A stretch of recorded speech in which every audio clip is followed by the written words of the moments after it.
Friends, welcome to my YouTube channel Manisha's biochem classes.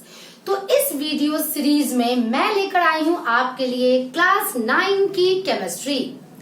Actually मैं class 9 में जो chemistry के चैप्टर्स हैं पहले उसके बारे में बताना चाहूंगी, और मैं ये वीडियो क्यों पहले अपलोड कर रही हूँ जबकि ये वीडियो मुझे एक चैप्टर के बाद करना था, वो भी मैं आपको बताऊंगी। तो पहले तो ये जानिए कि क्लास 9 की केमिस्ट्री में है कितने चैप्टर। नाउ केमिस्ट्री क्लास 9 में 4 चैप्टर्स आप लोगों को पढ़ने हैं। Number 1 matters in our surrounding, मैंने इसका वीडियो अपलोड कर दिया है, clear. The second one is matter around us pure, third one is atoms and molecules, and the fourth one is structure of atoms. मैंने स्किप किया है अभी कुछ दिनों के लिए, लेकिन मैं इसका भी वीडियो बनाऊंगी जल्दी। Is matter around us pure, और इस वीडियो सीरीज में मैं जितनी भी वीडियोस बनाने जा रही हूँ मैं आप लोग सभी को बता दूं कि मैंने इन दोनों चैप्टर को इंक्लूड करके एक नोट्स बनाया है। It means atoms and molecules and structure of atoms. तो students don't worry, chapter second का भी वीडियोस मैं डालूंगी एंड उसके नोट्स भी मैं डालूंगी, बट अभी मैंने इन दोनों चैप्टर्स पे फोकस सिर्फ और सिर्फ इसीलिए किया है कि these 2 chapters are basic of chemistry. Actually chemistry आप किसी भी स्ट्रीम में जाएं, +2 में आप मैथ्स के स्ट्रीम में जाएं या बायो के स्ट्रीम में जाएं, केमिस्ट्री तो दोनों को लेना है। हाँ, अब जो स्टूडेंट्स आर्ट्स लेंगे, जो स्टूडेंट्स कॉमर्स लेंगे, उन्हें भला क्या जरूरत है इस केमिस्ट्री के लिए। क्लियर, बिल्कुल जरूरत नहीं है आपके एकेडमिक एग्जामिनेशन के लिए, बट आप किसी भी कंपटीशन को आप देते हैं, किसी भी फील्ड में आप जाते हैं, उसमें जो भी क्वेश्चंस आते हैं वो अप टू 10th तक के सिलेबस से ही आते हैं। इसलिए अप टू 10th तक के सिलेबस में जितने भी सब्जेक्ट्स होते हैं आपको वो ध्यान से पढ़ना है। और मैंने ये कोशिश की है अपने इस पूरे वीडियो सीरीज में कि आइदर आप +2 में जाके साइंस ले लें या आप किसी कंपटीशन की तैयारी करते हैं आगे जाके, तो these chapters are very helpful. Clear. और इन दोनों चैप्टर को ही मैंने पहले क्यों सेलेक्ट किया, जबकि मैंने फर्स्ट जब अपलोड किया था फर्स्ट चैप्टर का वीडियो, देन आफ्टर मुझे सेकंड चैप्टर का वीडियो अपलोड करना चाहिए था, बट मैंने इन दोनों को क्यों सेलेक्ट किया, क्योंकि बेसिक केमिस्ट्री का कॉन्सेप्ट इन्हीं दोनों चैप्टर से मिलता है। ये इवन 8th क्लास के स्टूडेंट्स के लिए भी ये वीडियो आई थिंक की जरूरी है। इसके कुछ पार्ट जरूरी है, सारे जरूरी नहीं है। और चूंकि अभी आप लोगों के स्कूल में छुट्टियां चल रही हैं, तो आप लोगों के पास समय ज्यादा मिलता होगा, और इस दोनों वीडियो को अगर आप अच्छे से देखते हैं, इसके नोट्स को पढ़ लेते हैं, तो ये दोनों चैप्टर आपके क्लियर हो जाएंगे। अब ये क्वेश्चन उठता है कि मैंने इन दोनों चैप्टर को कंबाइन किया ही क्यों, मैं दोनों को अलग अलग भी तो बना सकती थी। तो बच्चों, मैंने इन दोनों चैप्टर को सिर्फ इसलिए कंबाइन किया because both chapters are interrelated with each other. जब आप चैप्टर्स को पलटोगे ना, तो इसके कुछ पार्ट्स, इसके कुछ टर्म्स इसमें है, इसके कुछ टर्म्स इसमें है, और फिर ऐसा लगने लगता है कि जब चैप्टर 3 को टीचर्स पढ़ाते हैं तो ऐसा लगता है कि चैप्टर 4 पढ़ाना चाहिए था पहले। चैप्टर 4 पढ़ाते हैं तो लगता है कि ओहो, कुछ टर्म तो हमारे चैप्टर 3 में थे। इसलिए मैंने ऐसा एक कंबाइंड वीडियो सीरीज बनाने का सोचा, जिस पूरी वीडियो सीरीज को देखने के बाद आपके सारे टर्म्स जो चैप्टर 3 में है और जो चैप्टर 4 में है वो सारे के सारे क्लियर हो जाएंगे। साथ में मैं कुछ +2 लेवल का हल्का सा टच करूंगी, किसी बुक में वो हल्का सा जो टच है वो दिया हुआ है, आईसीएसई बोर्ड में भी वो दिया हुआ है।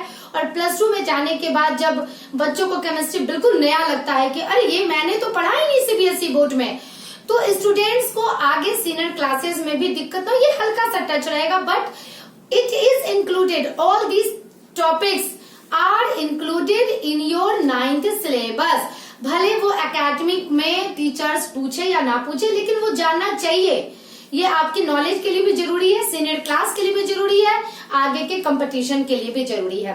तो इसलिए मैंने ये आप लोगों को बताया कि क्यों मैंने चैप्टर 2 को स्किप आउट किया और क्यों मैंने चैप्टर 3 एंड 4 को कंबाइंड फॉर्म में शुरू किया। तो चलिए बिना समय गंवाए हम लोग शुरू करते हैं अपने टॉपिक्स को, ताकि जल्दी से जल्दी आप लोग नॉलेज गेन कर लें। क्लियर? चलिए हम लोग शुरू करते हैं।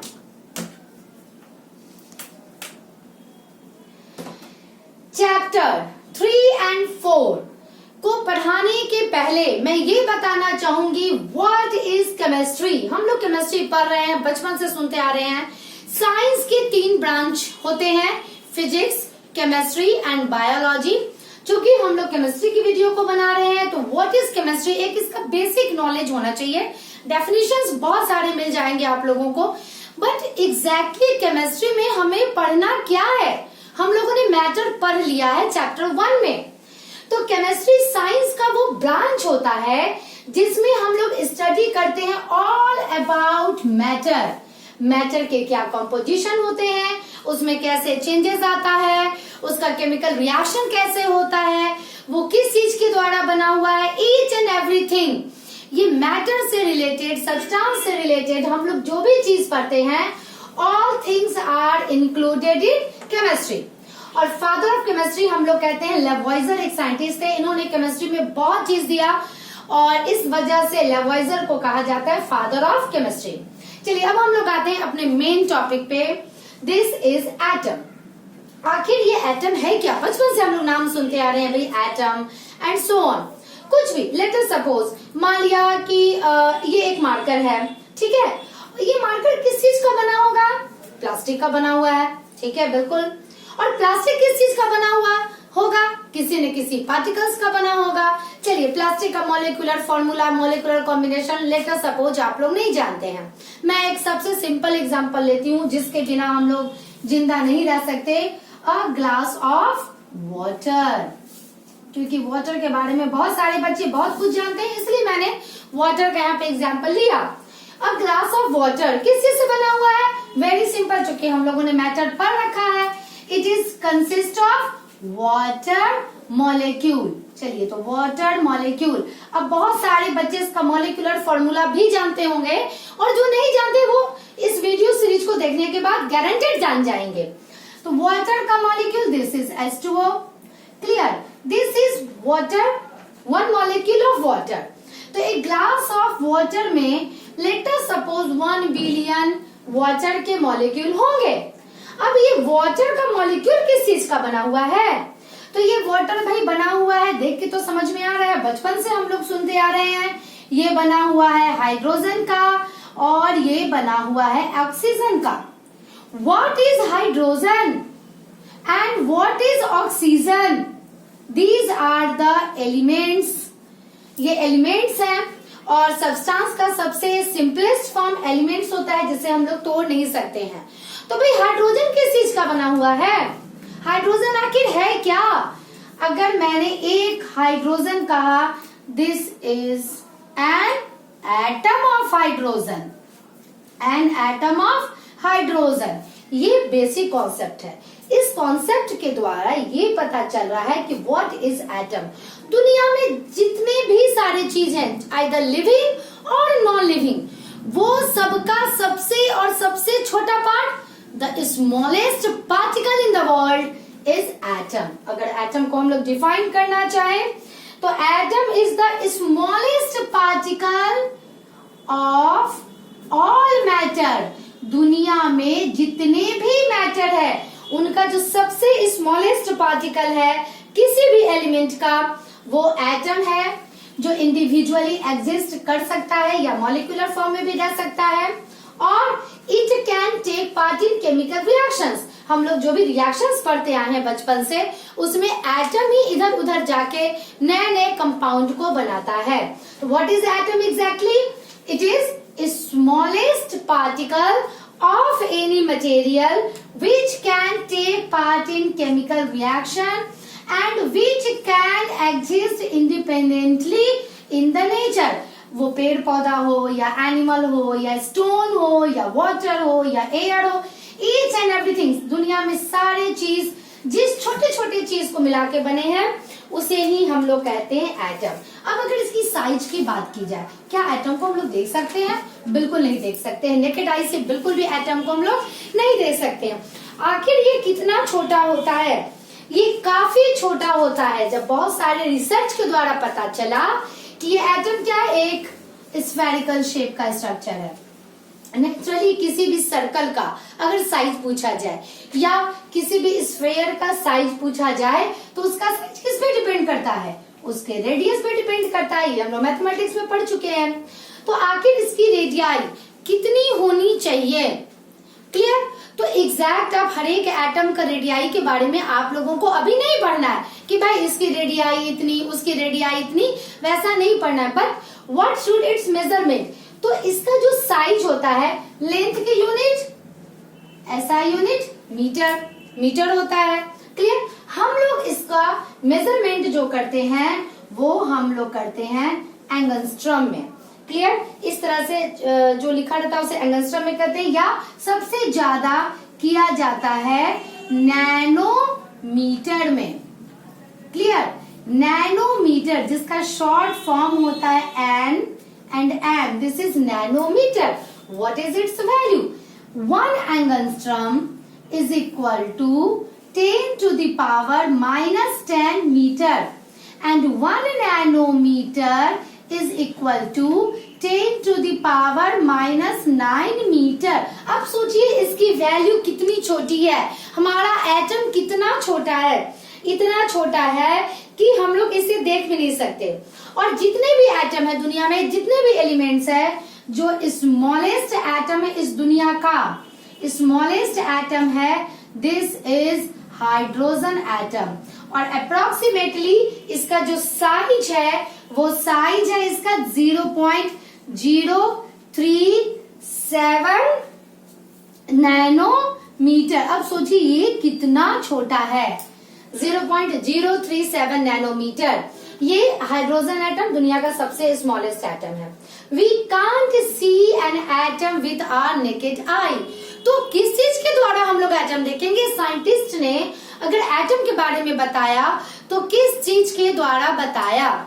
क्लियर? तो उन्होंने यूज किया माइक्रोस्कोप। माइक्रोस्कोप एक ऐसा इंस्ट्रूमेंट है जिससे कि हम लोग मैग्नीफाइड फॉर्म ऑफ ऑब्जेक्ट देखते हैं। हमें जिस चीज को देखना रहता है उसे बढ़ाकर उसका मैग्निफिकेशन, यानी वो बड़े साइज में हम लोगों को दिखता है। तो साइंटिस्ट लोगों ने जो यूज किया, उन्होंने यूज किया इलेक्ट्रॉन माइक्रोस्कोप, जिसे 10,000 टाइम्स बड़ा करके देखा जा सकता था। और इसके द्वारा उन्होंने एटम को देखा और पता लगाया कि सारे सब्सटेंस जिस छोटे पार्टिकल से बने हुए हैं वो एटम ही होते हैं। साथ में और जो इससे भी जो most advance form of microscope आया लेबोरेटरी में, उसका नाम है scanning computer generator. Scanning computer generator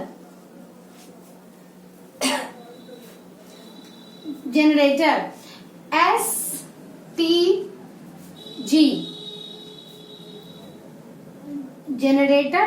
image, इसे इमेज भी कहा जाता है, scanning computer generator image, STM। और ये इतना एडवांस फॉर्म है कि इससे एटम्स का सारा डिटेल पता चला। तो अभी मैंने आप लोगों को क्या बताया, एटम एग्जैक्टली क्या है, उसका साइज किस मेजरमेंट के द्वारा, उसका स्केल क्या होता है जिससे हम लोग उसे नापते हैं, स्मॉलेस्ट एटम क्या होता है, इलेक्ट्रॉन माइक्रोस्कोप हम लोग यूज करते हैं जनरली एटम को देखने में। और जो आज के डेट में एडवांस माइक्रोस्कोप जो यूज किया जा रहा है वो एटम को बहुत अच्छे से दिखाता है। अब मैं आप लोगों को बेसिक स्ट्रक्चर ऑफ एटम बता रही हूँ। हालांकि इसका पूरा डिटेल स्ट्रक्चर मैं अपनी वीडियो सीरीज में डालूंगी, बट स्टार्टिंग के पहले आप लोगों का कॉन्सेप्ट कितना होना चाहिए, एक्चुअली ये एटम किस किस चीज से बना हुआ है, इसका स्ट्रक्चर कैसा होता है, ये 7-8 में आप लोगों ने पढ़ा होगा। क्लियर? तो वही चीज मैं रिवाइज करवा रही हूँ आप लोगों को। हम लोगों ने अपना सोलर सिस्टम तो देखा है। सोलर सिस्टम कैसा होता है? बीच में होता है सन। अगल बगल इलिप्टिकल पाथ पर अलग अलग प्लैनेट्स मूव करते रहते हैं। क्लियर? इस तरह का आप लोगों ने बहुत सारा सोलर सिस्टम बना रखा होगा। बिल्कुल 100% एक एटम का स्ट्रक्चर इसी तरीके का होता है। और वो कैसा होता है मैं बताती हूँ। बिल्कुल जहां सन है वहां मिडिल में होता है न्यूक्लियस। जहां सन है वहां मिडिल में होता है न्यूक्लियस। यहां मैंने लिखा इसे, दिस इज न्यूक्लियस। और न्यूक्लियस के अंदर क्या रहता है? न्यूक्लियस के अंदर कुछ छोटे छोटे पार्टिकल्स होते हैं और वो पार्टिकल्स मिलकर एटम को बनाते हैं। वाओ! स्मॉलेस्ट पार्टिकल है हमारा एटम। और एटम भी किसी और छोटे पार्टिकल से बना है? बिल्कुल, एटम भी और छोटे छोटे पार्टिकल से मिलकर के बना है और वो सब एटॉमिक पार्टिकल्स कहलाते हैं। इसका डिटेल मैं अभी बताऊंगी थोड़ी देर में। And the subatomic particles are electron, proton and neutron. तो इसमें जो प्रोटॉन होते हैं, किसी भी एक एटम में जितने भी प्रोटॉन हैं और किसी भी एक एटम में जितने भी न्यूट्रॉन हैं, वो सारे एक जगह रहते हैं और वो न्यूक्लियस में रहते हैं। और जितने भी प्रोटॉन और न्यूट्रॉन होते हैं उन्हें हम लोग न्यूक्लियॉन कहते हैं, यानी न्यूक्लियॉन। जितने भी प्रोटॉन हैं, जितने भी न्यूट्रॉन हैं, उन्हें हम लोग न्यूक्लियॉन कहते हैं। और एक तीसरा बचा हमारा इलेक्ट्रॉन। तो ये इलेक्ट्रॉन अलग अलग ऑर्बिट पर, जिस तरह से हमारे सोलर सिस्टम में प्लैनेट्स मूव करते रहते हैं एक इमेजिनरी पाथ पर। इमेजिनरी पाथ इट मीन्स कि ऐसा कोई सीमेंट और बालू का तो कोई सड़क नहीं बनी हुई है वहां पर, ना ही यहाँ कोई धागा है, ना ही यहाँ पे कोई वायर है जिसके माध्यम से वो लोग मूव करते हैं। लेट अस सपोज अगर ये एक प्लैनेट है और हमेशा ये यहीं पे पाया जाए, हमेशा ये यहीं पर मूव करते रहे। क्लियर? तो ये हमेशा जब यहीं मूव करेगा तो एक हम लोगों का इमेजिनरी पाथ वो दिखना शुरू हो जाता है कि अच्छा ये इसी रास्ते पे मूव कर रहा है। बिल्कुल उसी प्रकार से ये जो इमेजिनरी पाथ है इसे हम लोग ऑर्बिट कहते हैं। और जितना भी इलेक्ट्रॉन होता है किसी भी एटम में वो इसी इमेजिनरी पाथ पर मूव करता है। ये इसका बेसिक स्ट्रक्चर था। क्लियर? और इलेक्ट्रॉन पे हमेशा निगेटिव चार्ज होते हैं, इसे हम लोग ई और उसके ऊपर माइनस चार्ज लगाया जाता है। It means it is negatively charge particle. Proton को हम लोग पी से डिनोट करते हैं, इसके ऊपर छोटा सा प्लस लिखा जाता है। It means it is positively charge particles. और न्यूट्रॉन को स्मॉल एन से डिनोट करते हैं, इसके ऊपर कोई भी चार्ज नहीं रहता है। It means it has no charge. तो ये हमारा बेसिक कॉन्सेप्ट था किसी भी एटम का। जितने भी डिफरेंट एलिमेंट्स है, हाइड्रोजन अलग है, हीलियम अलग है, आपने ऑक्सीजन सुना है, नाइट्रोजन सुना है, तो आखिर सभी एक दूसरे से अलग क्यों है? यहाँ पर ये भी क्वेश्चन उठता है, क्योंकि सभी में अलग अलग number of electron, proton and neutron है। Due to the different number of electron, proton and neutron, all different elements are differ with each other. Clear? तो ये था basic concept of an atom, या एटम किस चीज का बना हुआ है और कैसा है। ये मैंने जूनियर क्लास का आप लोगों को रिवाइज कराया था। अब मैं आप लोगों को पढ़ाने जा रही हूँ कि आखिर ये इलेक्ट्रॉन, प्रोटॉन एंड न्यूट्रॉन को डिस्कवर किसने किया और कैसे इसका डिस्कवरी हुआ। हालांकि इससे बहुत ज्यादा क्वेश्चंस 9th क्लास में नहीं आते हैं। एनसीईआरटी बुक जिसपे स्टूडेंट्स के स्कूल में चलता होगा वहां पर ये काफी डिटेल में नहीं पढ़ाया गया, बट रेफरेंस बुक में दिए हुए हैं, तो हो सकता है टीचर्स पूछ ले। और इट इज वेरी इंटरेस्टिंग, ये एक स्टोरी है जो आप लोगों को जानना चाहिए। तो चलिए अब हम लोग देखते हैं कि how electron, proton and neutrons are discovered. Now अब हम लोग देखेंगे कि किस तरह से इलेक्ट्रॉन को डिस्कवर किया गया। हमारा जो प्रेजेंटेशन है उसके द्वारा मैं आपको दिखाऊंगी डिस्कवरी ऑफ इलेक्ट्रॉन। देखिए अभी जो मैंने स्ट्रक्चर बताया, दिस इज न्यूक्लियस, और कैसे ये इलेक्ट्रॉन एक स्फेरिकल और एक सर्कुलर पाथ पर मूव करते रहता है न्यूक्लियस के। नाउ ये हमारा सेटअप जो तैयार है ये है for discovery of electron. Discovery of electron किया था जे थॉमसन ने। इनके डिस्कवरी के पहले बहुत सारे रिसर्च हो चुके थे। Actually air is the bad conductor of electricity, ये हम लोग जानते भी हैं, और नहीं जानते हैं तो आप एक एग्जांपल मैं आपको देती हूँ। अगर air bad conductor of electricity नहीं होता तो इतने मोटे मोटे वायर्स जो जाते हैं पोल से, तो नेचुरली उससे एयर में करंट फ्लो हो जाता और हम लोगों को करंट लग सकती थी। क्लियर? तो इससे ये पता चलता है air is bad conductor of electricity. But air के प्रेशर को अगर लो किया जाए, आपने मैटर चैप्टर में गैसियस स्टेट की प्रॉपर्टीज को पढ़ा है। गैसियस स्टेट यानी गैस के जो पार्टिकल्स होते हैं वो जिस भी कंटेनर में रहते हैं रैंडमली मूव करते हैं और उसके वॉल से टकराते हैं, उससे वो प्रेशर एक्सर्ट करते हैं। तो अगर एयर के प्रेशर को कम किया जाए यानी एयर की मात्रा को कम कर दी जाए और वोल्टेज की सप्लाई बहुत ज्यादा दे दी जाए तो उस कंडीशन में air become good conductor of electricity.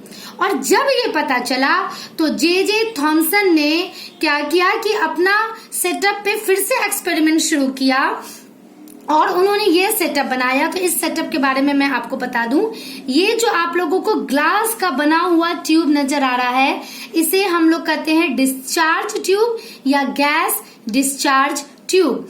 इसे इसलिए कहा जाता है गैस डिस्चार्ज ट्यूब क्योंकि इसके अंदर जो गैस भरी रहती है उसे वैक्यूम पाइप के द्वारा या वैक्यूम पंप के द्वारा हम बाहर निकाल सकते हैं अपनी मर्जी के हिसाब से। और यहाँ एयर के प्रेशर को मापने के लिए बैरोमीटर भी लगे रहते हैं।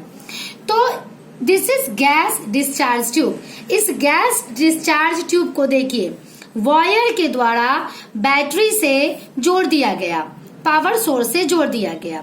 निगेटिव इलेक्ट्रोड से जिस साइड को जोड़ा गया दिस इज कैथोड। यहाँ पे मेटल लगे हुए हैं दोनों साइड में, दोनों इलेक्ट्रोड का काम कर रहे हैं। तो जो निगेटिव साइड से जोड़ा गया दिस इज कैथोड और जिसे पॉजिटिव से जोड़ा गया, पॉजिटिव पार्ट ऑफ बैटरी से जोड़ा गया दिस इज एनोड। तो इस तरह से हमारे दो इलेक्ट्रोड हो गए, negative cathode and positive anode. Now धीरे धीरे क्या किया गया कि पहले तो कोई भी चेंजेस नहीं हुआ जब हम लोगों ने इलेक्ट्रिसिटी को सप्लाई किया गया।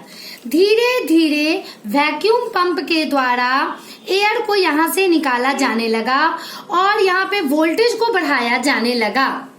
करते करते एक ऐसा समय आया कि एयर के प्रेशर को अप्रोक्सीमेटली 10⁻⁻² और 10⁻³ atmospheric pressure it means 0.0001 mm of mercury से के जितना घटा दिया गया और करीब इसके वोल्टेज को 10,000 वोल्ट तक बढ़ा दिया गया। तब क्या होता है कि एक लाइट निकलता है कैथोड से। ये देखिए जो थोड़ा सा ग्रीनिश ब्लूइश ग्रीनिश कलर का लाइट था ये, तो ये कैथोड से निकल के और मूव करता है एनोड की तरफ। कैथोड से निकल के ये मूव करता है एनोड की तरफ। तो ये क्या था? ये बहुत ही नया चीज उन लोगों ने देखा था। चूंकि ये कैथोड से निकला और मूव किया एनोड की तरफ, इसलिए इसका नाम रखा गया कैथोड रे। नाउ अब इस कैथोड रे के साथ बहुत सारे एक्सपेरिमेंट्स किए गए क्योंकि ये जिज्ञासा हो गई साइंटिस्ट को कि ये कैथोड रे किस चीज का बना हुआ है, इसकी क्वालिटी क्या है, इसकी प्रॉपर्टी क्या है। तो उसकी प्रॉपर्टी को पता लगाने के लिए उन लोगों ने बहुत सारे एक्सपेरिमेंट्स किए और उस एक्सपेरिमेंट्स में मैं कुछ आप लोगों को दिखा रही हूँ। उन्होंने क्या किया कि फिर से इस कैथोड रे में एक लाइट ऑब्जेक्ट रख दिया और फिर से उसी एक्सपेरिमेंट को दोहराया। तो जैसे ही कैथोड रे निकल के जाके इस ऑब्जेक्ट से टकराया, it object start to revolve, ये गोल गोल घूमने लगा। इसका मतलब इट यानी cathode ray is made up of some type of material, ये किसी मटेरियल का बना हुआ है और उसी मटेरियल को फिर इलेक्ट्रॉन का नाम दिया गया। यहाँ था एक्सपेरिमेंट नंबर 2। जब मैग्नेट को ले गया इस कैथोड रे एक्सपेरिमेंट में, तो क्या पाया गया कि मैग्नेटिक फील्ड जैसे ही आता है ये कैथोड रे डिफ्लेक्ट होता है। कैथोड रे का जो मूवमेंट का जो डायरेक्शन था वो कहाँ था, सीधा था, हमारा कैथोड से एनोड की तरफ था। लेकिन देखिए मैग्नेटिक फील्ड आने से ये डिफ्लेक्ट हो गया। इससे ये पता चलता है कि इसमें इलेक्ट्रोमैग्नेटिक प्रॉपर्टी है हमारे कैथोड रे में। फिर साइंटिस्ट ने और एक्सपेरिमेंट किया। उन्होंने क्या किया कि कैथोड रे के निकलते ही उन्होंने फिर से एक नया पॉजिटिव और निगेटिव टर्मिनल इलेक्ट्रोड बीच में रख दिया और यहाँ पर इलेक्ट्रिक फील्ड एक्वायर हो गया।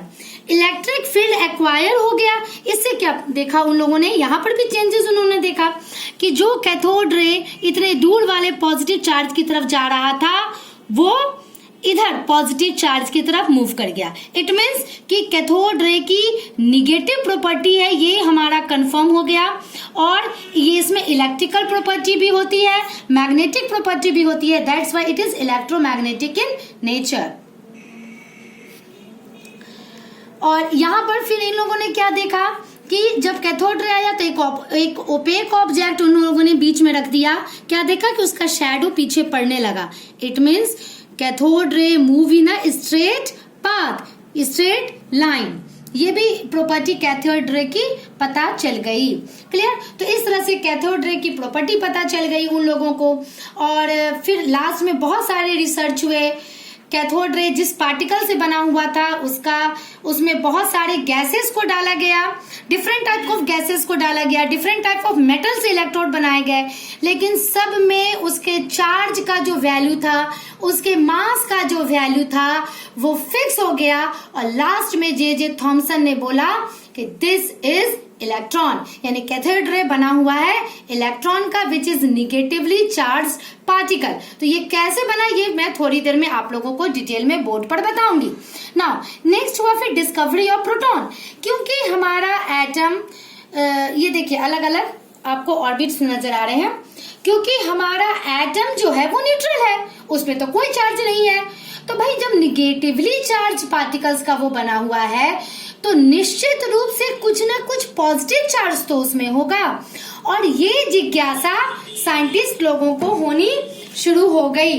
और फिर इस एक्सपेरिमेंट जे थॉमसन का जो डिस्चार्ज ट्यूब वाला एक्सपेरिमेंट था उसे आगे बढ़ाया गोल्डस्टेन ने।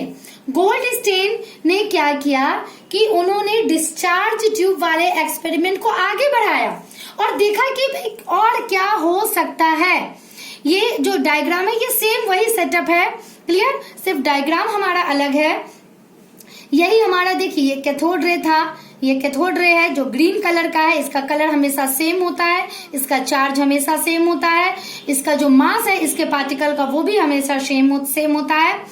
और उसके जब इस एक्सपेरिमेंट को आगे बढ़ाया गया कि what will occur after cathode ray, cathode ray के बाद क्या होगा, तो कुछ देर के बाद कुछ और भी ग्लो करते हुए नजर आया उन लोगों को दूसरे साइड से। Clear? And this is canal रे।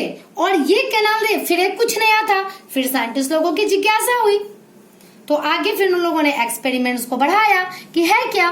फिर गोल्डस्टेन ने क्या किया, गोल्डस्टेन ने क्या किया कि कैथोड का जो प्लेट बनाया था उसे परफोरेटेड कैथोड बना दिया। परफोरेटेड इस मीन्स की उस जो प्लेट थे उसमें छेद बने हुए थे तो उन्होंने यूज किया परफोरेटेड कैथोड। उसके बाद फिर उन्होंने सेम एक्सपेरिमेंट, देखिए हमारा सेम सेटअप है, same discharge tube, same vacuum pump, same हमारा बैटरी है। Clear? This is anode and this is cathode, ये इसका सेटअप था। सिर्फ यही अंतर था कि परफोरेटेड उन्होंने यूज किया। उसके बाद जब एक्सपेरिमेंट्स को और आगे बढ़ाया उन्होंने, कैथोड रे को जाने के बाद उन्होंने क्या देखा, कुछ लाइट ग्लो करते हुए चमकती हुई कोई चीज, पूरा का पूरा हमारा गैस ट्यूब ग्लो करना शुरू कर गया। और ये जो ग्लोइंग लाइट है वो मूव करने लगा एनोड से कैथोड की तरफ। फिर उन्होंने सोचा कि क्या ये वाकई कोई लाइट है, इसलिए उन्होंने परफोरेटेड कैथोड के पीछे जिंक सल्फाइड की कोटिंग कर दी। जिंक सल्फाइड का जो स्क्रीन होता है वो ऐसा स्क्रीन होता है कि इस पे कोई भी रेडिएशंस पड़ता है तो वहां पे स्किंटिलेशंस यानी वहां पे व्हाइट कलर के धब्बे पड़ जाते हैं। तो उन्होंने देखा कि जैसे ही लाइट जाकर के जिंक सल्फाइड की कोटिंग से टकराई वो वहां पर व्हाइट कलर के निशान पड़ गए। वो स्किंटिलेशन देखने के बाद उन्होंने पता लगाया कि बिल्कुल वो एनोड से कैथोड की तरफ आने वाले कुछ रेडिएशंस थे और यही था हमारा एनोड रे या कैनाल रे। देखिए किस तरह से ये हमारा जिंक सल्फाइड का स्क्रीन ग्लो करने लगा जैसे ही ये लाइट एनोड से कैथोड की तरफ आया। उसके बाद फिर उन्होंने बहुत सारे एक्सपेरिमेंट्स किए। फिर उन्होंने बीच में यहाँ पे देखिए निगेटिव इलेक्ट्रोड इलेक्ट्रिक प्लेट लगा दिया जिस पे निगेटिव चार्ज था। तो क्या देखा कि ये जो एनोड रे आर था it deflected towards the negative charge plate. ये क्या शो करता है कि दे आर पॉजिटिव चार्ज। उसके बाद और भी हुआ, उन्होंने बिल्कुल जैसे कैथोड रे में किया था उन्होंने एक ओपेक ऑब्जेक्ट रख दिया तो क्या देखा कि पीछे इसका शैडो बनना शुरू हो गया। इट मीन्स एनोड रे ट्रेवल इन स्ट्रेट लाइन। ना पैडल व्हील भी उन्होंने रखा बिल्कुल जैसे हम लोगों ने इलेक्ट्रॉन वाले में पढ़ा था। पैडल व्हील भी हमारा रोटेट करना शुरू हो गया। It means anode ray consist of some material particle, क्योंकि जब तक कोई मटेरियल पार्टिकल किसी से टकराएगा नहीं वो रोटेट नहीं कर सकता था ना। तो इस तरह से इलेक्ट्रॉन एंड प्रोटॉन का डिस्कवरी हम लोगों ने अभी कंप्लीट किया और मैं आपको बताती हूँ कि किस तरह से ये इलेक्ट्रॉन निकला और ये प्रोटॉन निकला, साइंटिस्ट ने इसके कैसे फाइंड आउट किया। पिक्चर्स के द्वारा हम लोगों ने ये तो देख लिया कि आखिर इलेक्ट्रॉन एंड प्रोटॉन की डिस्कवरी कैसे हुई ना। एग्जैक्टली हुआ क्या, सारे साइंटिस्ट ने फिर ये पता लगाया कि आखिर ये निगेटिव यानी कैथोड रे कैसे बना, एनोड रे कैसे बना। ये तो हमारी उसकी प्रॉपर्टीज का हम लोगों ने पता लगा लिया कि इलेक्ट्रॉन जो जिसने बनाया था कैथोड रे को वो निगेटिवली चार्ज पार्टिकल्स था और प्रोटॉन जिसने बनाया था एनोड रे को वो पॉजिटिवली चार्ज पार्टिकल्स था और उसकी सारी प्रॉपर्टी हम लोगों ने पढ़ ली। बट यहाँ मैं ये डिटेल में बताना चाहती हूँ कि आखिर ये हुआ कैसे। साथ में मैं ये भी बताऊंगी कि कैथोड रे और या इलेक्ट्रॉन और प्रोटॉन के बीच में क्या अंतर था। हुआ ये कि उन लोगों ने क्या किया कि डिफरेंट तरह के गैसेस को यूज किया इस डिस्चार्ज ट्यूब के अंदर। जब अलग अलग प्रकार के गैसेस को यूज किया, साथ में हाइड्रोजन, हीलियम, बहुत सारे गैसेस को यूज किया। तो लेट अस सपोज मैं हाइड्रोजन की बात करती हूँ। हाइड्रोजन एक ऐसा एटम है जिसके पास 1 प्रोटॉन होते हैं एंड 1 इलेक्ट्रॉन होते हैं। इतना तो पता चल गया और इतना तुम लोगों को समझ में आ गया होगा कि प्रोटॉन पे प्लस चार्ज था एंड इलेक्ट्रॉन पे माइनस चार्ज था, क्योंकि इसका डिफ्लेक्शन टुवर्ड्स अपोजिट चार्ज की तरफ था। हुआ कैसे, लेट अस सपोज ये है हमारे हाइड्रोजन का एटम, जो बेसिक स्ट्रक्चर मैंने तुम लोगों को बताया था थोड़ी देर पहले, और यहाँ पर ये इलेक्ट्रॉन रिवॉल्व कर रहा है। क्लियर। तो जैसे ही हम लोगों ने करंट इलेक्ट्रिसिटी को फ्लो कराया तो इलेक्ट्रिकल एनर्जी क्या करता है कि ये जो इलेक्ट्रॉन है जो कि रिवॉल्व कर रहा है अराउंड द न्यूक्लियस, उसे रिमूव कर देता है, उसे किक आउट कर देता है। तो इलेक्ट्रॉन तो निकल गया। इस गैस के जितने भी हमारे एटम थे गैस डिस्चार्ज ट्यूब में, इट मीन्स अगर हमने हाइड्रोजन लिया है लेट अस सपोज, तो हाइड्रोजन के जितने भी एटम थे गैस डिस्चार्ज ट्यूब के, उसके जो आउटर मोस्ट इलेक्ट्रॉन थे वो इलेक्ट्रॉन तो निकल गए। यहाँ मैंने सिर्फ 4 ही लिया है ताकि समझने में आसानी हो। ये सारे इलेक्ट्रॉन निकल गए। तो जब ये इलेक्ट्रॉन निकल गए, चूंकि ये निगेटिवली चार्ज पार्टिकल था, that's why it move towards the anode. Anode जो हमारा पॉजिटिव चार्ज इलेक्ट्रोड है उसकी तरफ ये मूव करने लगा। बचा क्या, बचा कुछ ऐसा जिसमें से निगेटिव चार्ज निकल चुका था, तो नेचुरली उस पे स्लाइटली पॉजिटिव चार्ज आ गया। यहाँ पर आपको आयंस का कॉन्सेप्ट होना बहुत जरूरी है, जो कि आप लोगों ने जूनियर क्लास में पढ़ रखा होगा। नहीं पढ़ा होगा कोई बात नहीं, इस पूरे वीडियो सीरीज में आपको इन सारी चीजों की जानकारी मिल जाएगी। तो जब निगेटिव कहीं से निकल गया वहां पे बच्चा positive, and this positive charged particle form what? It consist of proton and it form anode रे। अब अगर हम लोग हाइड्रोजन की बात करेंगे तो वहां तो सिर्फ एक इलेक्ट्रॉन और एक प्रोटॉन था, तो अगर एक इलेक्ट्रॉन निकल गया तो बाकी बचा हुआ जो हाइड्रोजन आयन हुआ वो हुआ हमारा प्रोटॉन। तो जब हाइड्रोजन की गैस को लिया गया और एक्सपेरिमेंट किया गया तो फाइनली ये बताया गया कि जो एनोड रे है वो बना हुआ है पॉजिटिवली चार्ज पार्टिकल्स का, और हाइड्रोजन के केस में ये जो पॉजिटिवली चार्ज पार्टिकल है वो है प्रोटॉन। तो बहुत सारे एक्सपेरिमेंट्स किए गए, बहुत सारा डिस्कशन किया गया जिसके द्वारा इन सारे चीज को निकाला गया और भी पता लगाया गया। जब इलेक्ट्रॉन की बात की गई, यानी जब कैथोड रे की बात की गई, कैथोड रे जिस पार्टिकल्स का बना हुआ था इसका कुछ चार्ज है पार्टिकुलर, मैं अभी बताऊंगी, और इसका कुछ मास भी होगा अपना, क्लियर। तो चार्ज को हम लोग कहते हैं E एंड मास को हम लोगों ने डिनोट किया M से। तो जब इसका E/M रेशियो निकाला गया तो ये E/M रेशियो किसी भी प्रकार के गैस के लिए फिक्स आया, यानी कांस्टेंट आया, जिसका वैल्यू था 1.76 into 10 to the power 11 coulomb पर किलोग्राम, क्लियर। तो ये इसका वैल्यू हमेशा फिक्स आया, यानी कि इसका वैल्यू कांस्टेंट आया। लेकिन जब प्रोटॉन की बात की गई तो प्रोटॉन यानी कि एनोड रे के जिस पार्टिकल्स का बना हुआ था, नॉट प्रोटॉन, जिस पॉजिटिव चार्ज पार्टिकल्स का बना हुआ था उसका चार्ज अलग अलग आया, उसका मास अलग अलग आया, अलग अलग टाइप के गैसेस के लिए। तो फिर डिस्कस करके ये पता लगाया गया कि जैसे इलेक्ट्रिसिटी हम लोग फ्लो कराते हैं, इसमें जिस भी गैस के एटम हैं उसके outer most electron kick out हो जाते हैं, बाहर निकल जाते हैं, वो बनाते हैं कैथोड रे, और जितना भी बचा हुआ हमारा पॉजिटिव चार्ज पार्टिकल्स है वो मिलकर के बनाता है एनोड रे। और इस तरह से डिस्कवरी ऑफ इलेक्ट्रॉन और प्रोटॉन पता लगाया गया।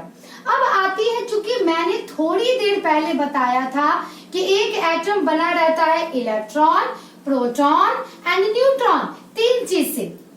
तो दो के बारे में तो हम लोगों ने पढ़ लिया, तीसरे का पता कैसा लगाया गया, क्लियर। तो तीसरे का पता लगाया चैडविक, एक साइंटिस्ट हैं, उन्होंने तीसरे यानी न्यूट्रॉन का पता लगाया, और वो इस तरह से पता लगाया कि लेट अस सपोज इन दोनों के एक्सपेरिमेंट्स के द्वारा क्या था कि भाई एटम में इलेक्ट्रॉन भी है, एटम में प्रोटॉन भी है, इसके ऊपर निगेटिव, इसके ऊपर पॉजिटिव। चूंकि एक एटम न्यूट्रल रहता है, that's why always in an atom number of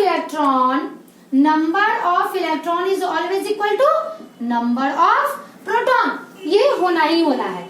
लेकिन अब अगर हम लोग मास की, यानी किसी भी एटम के मास की बात करें, एटॉमिक मास की बात करें, तो हर एक एटम का अपना कुछ न कुछ वजन होता होगा। तो निश्चित रूप से जितना इलेक्ट्रॉन है और जितना प्रोटॉन है उसका वजन तो उतना ही होना चाहिए, क्योंकि वो न्यूट्रल तो हो ही गया। बट ऐसा हुआ नहीं। लेट अस सपोज यहाँ मैं समझाने के लिए आपको बता रही हूँ, एक इलेक्ट्रॉन का मास है x ग्राम, क्लियर, और एक प्रोटॉन का मास है y ग्राम, और किसी एक एलिमेंट में लेट अस सपोज 10 इलेक्ट्रॉन है तो 10 प्रोटॉन भी है, क्योंकि एक एटम न्यूट्रल होता है। तो किसी उस एटम का मास कितना होना चाहिए भाई? Mass of 10 electron plus mass of 10 proton, इतना ही होना चाहिए ना। बट ऐसा हुआ नहीं, इसका मास कुछ ज्यादा आने लगा। फिर साइंटिस्ट लोगों ने सोचा कि भाई ये क्या बात हुई, जब इलेक्ट्रॉन प्रोटॉन है इट मीन्स कि कुछ और भी एक एटम में है। फिर बहुत सारे रिसर्च हुए, बहुत सारे एक्सपेरिमेंट्स हुए। उस एक्सपेरिमेंट्स के बारे में तुम लोगों को नहीं पढ़ना है। और उस एक्सपेरिमेंट्स के, हालांकि उसमें अल्फा पार्टिकल का बम्बार्डमेंट कराया गया था, बोरॉन पे, बेरिलियम पे, फिर बहुत सारे एक्सपेरिमेंट्स किए गए थे, पर उसका डिटेल तुम लोगों को नहीं पढ़ना है। फिर पता लगाया गया कि एक थर्ड सब एटॉमिक पार्टिकल भी मौजूद है, एक थर्ड सब एटॉमिक पार्टिकल भी मौजूद है, एंड दिस इज न्यूट्रॉन। और इसके ऊपर कोई चार्ज नहीं है, क्योंकि एक के पास तो नेगेटिव चार्ज है ही, दूसरे के पास पॉजिटिव चार्ज है ही। क्लियर? तो और दोनों की मात्रा भी इक्वल है, इट मीन्स कि इसके ऊपर कोई चार्ज नहीं है। इस तरह से इलेक्ट्रॉन, प्रोटॉन एंड न्यूट्रॉन तीनों को डिस्कवर किया गया और उसको पता लगाया गया। नाउ इलेक्ट्रॉन, प्रोटॉन, न्यूट्रॉन तीनों की डिस्कवरी हो गई, तीनों की प्रॉपर्टीज का पता चल गया, तीनों के मास कितने हैं, उस पे चार्ज कितना है, ये सारे चीज पता चल गए। क्लियर? तो आपको उतनी ज्यादा प्रॉपर्टी याद करने की जरूरत नहीं है आपको, लेकिन ये कंपेयर चार्ट याद रखना पड़ेगा। क्लियर? ये compare chart it is very important, ये आप याद रखिएगा सभी कोई। This is electron, proton and neutron.